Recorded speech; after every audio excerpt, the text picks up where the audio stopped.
5 decades and 8 generations later, the now iconic Hilux, derived from the words high and luxury, is still known for its legendary toughness and remains that bakkie we can count on. After a 3.5 decades, the Legend Edition was introduced, which was the Legend 35, then the 40, the 45, then the Legend 50, and then Toyota decided to introduce the Legend RS, which was Toyota's response to the Ford Ranger Raptor. With that being said, welcome to today's episode.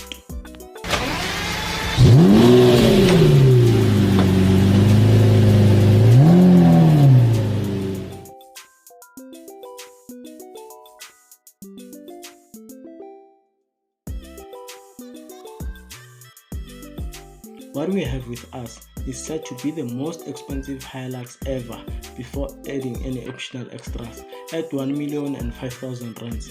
It is the Legend RS, which is powered by a 2.8 litre 4-cylinder turbo diesel engine pumping out 150 kilowatts and 500 Newton meters of torque, mated to a 6-speed automatic transmission. It has a top speed of 175 kilometers per hour with a claimed fuel consumption of 7.9 liters per 100 kilometers, with also a fuel tank size of 80 liters. That's full tank, which means here in South Africa you're going to spend roughly 1,900 rands to 2,000 rands for a fuel tank, for a full tank, for a full tank. It also comes standard with daytime running lights, a color-coded front bumper, a auto-light control system, electronic mirrors, a tonneau cover, this weight, but a tonneau cover, which is a roller shutter, a automatic roller shutter in that manner. That's where the RS weight in Legend RS is derived. RS roller shutter. That's that garage door at the back, at the loading bay of the bakkie. And then with this bakkie, it wasn't working. I don't know why, but yeah, they said they'll get it fixed. They'll take it back to Toyota and get it fixed. As we go on, it also comes standard with black side steps, a full-size spare wheel, and all its colors are part of the standard package, from the glacier white, chromium silver to the graphite gray metallic. There's no added cost there. And when it comes to its drivetrain, I can say it is gifted nyana, as it has a double wishbone front suspension and a leaf spring rigid axle rear suspension with a front overhang of 985 mm and a rear overhang of 1255 mm, a turning circle of 6.4 meters, and a towing capacity of 3,500 kilograms. That's a lot. And the payload of the loading bay, the loading area, imuva, is 775 kilograms. And when it comes to its wheels, as you can see, this one has aftermarket wheels. It comes fully kitted with 18-inch alloy wheels, both front and rear. And that's all for the exterior. Into the inside now. Legend. And before we went inside, we started by testing the keyless entry system, and I'm proud to say it's no longer giving me a hassle. I now understand it, nyana, not fully but nyana. And then upon entering or opening the door, you'll be greeted by this door panel. And then what I hated with this door panel was that it was full of plastic everywhere except for the armrest, the door's armrest. It was fully plastic or plasticized, and that when comparing this million rands car to a Toyota Cross that's 500 plus minus 500 rands, Toyota should have improved the interior quality also. And there are your black door side steps that are going to help you when it comes to entering this car. And it's not only the black door steps that help with accessing the car, also that handle there, it also contributes to making accessing the car more easy. And it also comes with comfortable, comfy, very comfortable, fully black leather seats. And there are actually, it's only one that is electrically or automatically adjusted, no manual labor whatsoever. But I'm disappointed why this only one seat, the driver's seat, why? And it comes with 4 analog dials and a center console to show you what's going on with your car. And that's your 4-spoke multifunctional steering wheel. It has different functions. You can control your center console from using it. You can control your infotainment system using it. You can control everything, almost everything, not everything, almost everything using it. When I cruise control, when I what you can do it using this. And speaking of cruise control, there's your cruise control switch, and there's your switch for the lights and indicators, and also there's a switch for your wipers and whatnot.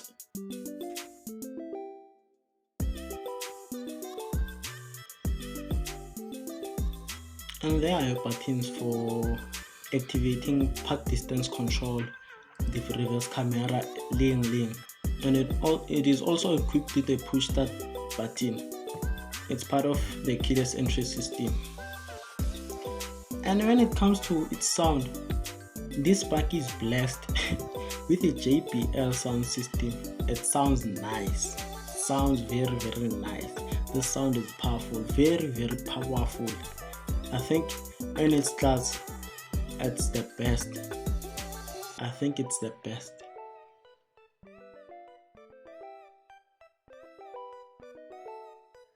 Toyota. Drive safely and obey. And then when it comes to this infotainment system, as you know, with the infotainment systems of almost all the Toyotas, they are dull. But at least it comes equipped with Android Auto. It comes equipped with Apple CarPlay, Bluetooth connectivity, FM radio, AM radio, CD connectivity. It's packed. It's very equipped. And as I've said, it comes with also a JBL audio system. So I think the audio system makes up for all of that disappointments. And it also comes with a dual zone climate system, dual zone auto climate system, and then it can be controlled by either the passenger or the driver. And it also comes with one USB port. What's with Toyota and one USB port, Maraye? And there's your high and low switches for stiffening up or loosening up the suspension when you're moving from one terrain to the other, maybe from gravel to snow and wara.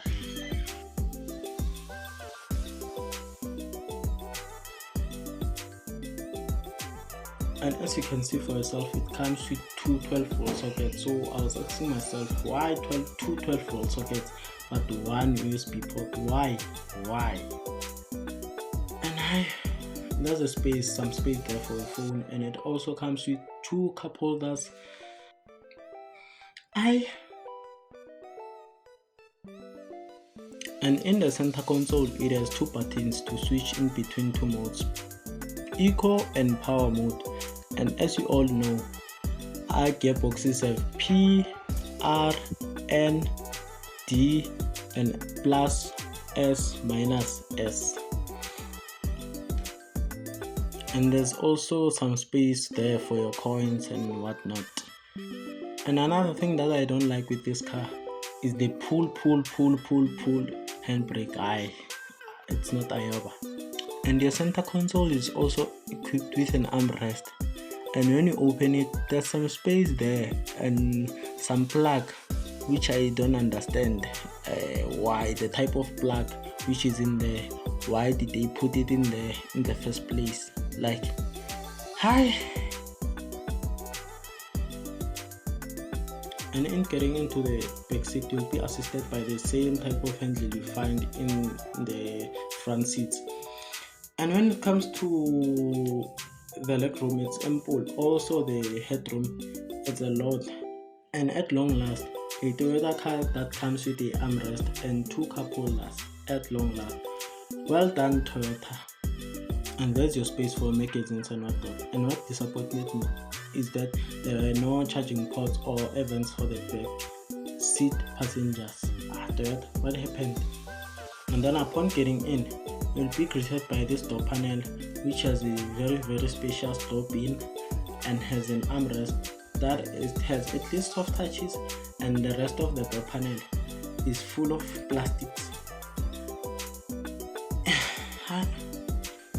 And then when it comes to the loading bay, as I've said, the RS on the name Legend RS stands for roller shutter, so it comes standard with the roller shutter. And then as you can see, it's equipped with a 12-volt socket and hooks there to keep your things in place or in order. And then the payload for the loading bay is 775 kilograms, as you've said. And the door of the loading bay is not that heavy, it's quite light, very light. And as part of the park distance control package, this car comes equipped with the rear view parking camera.